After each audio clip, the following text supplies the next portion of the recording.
یہ اس میں سارا کا امرتا کا کوئی کمال نہیں، تو اس متن کا کمال ہے، تو یہ بات غلط نہیں ہوگی۔ اچھا، آنکھوں میں نہ زلفوں میں نہ رخسار میں دیکھو، مجھ کو میری دانش میرے افکار میں دیکھو، پوری نہ ادھوری ہوں نہ کمتر نہ برتر، انسان ہوں انسان کے معیار میں دیکھو۔ سارا نے بہرحال اپنی اس کتاب میں کچھ اہم باتیں کی ہیں، کچھ اس سے وقت زیادہ ہو گیا ہے، بہرحال میں 2-3 چیزیں آپ کے سامنے رکھنا چاہوں گا۔ ایک تھی سارا سے، وہ کہتی ہیں نظم زمین پر گری تو خدا نے اس کے کتنے ٹکڑے ہوا میں لہرا دیے، لیکن جو راکھ میں نے ہاتھ سے چھو کر دیکھی تھی اس میں کتنے ہی جلتے ہوئے حروف تھے جو میں نے اٹھا کر کاغذوں پر رکھے۔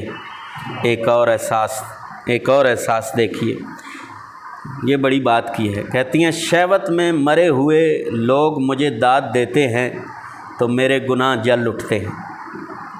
ایک اور جگہ لکھتی ہیں عورت رہ گزر سے زیادہ اہمیت نہیں رکھتی۔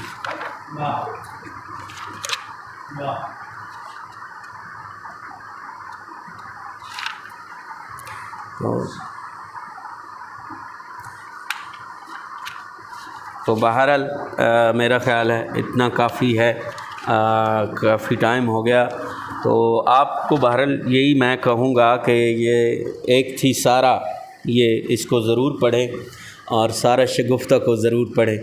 یہ بہت منفرد خاتون ہیں، ان کے خط، ان کی زندگی نامہ جو ہے وہ بڑا منفرد ہے۔ شکریہ۔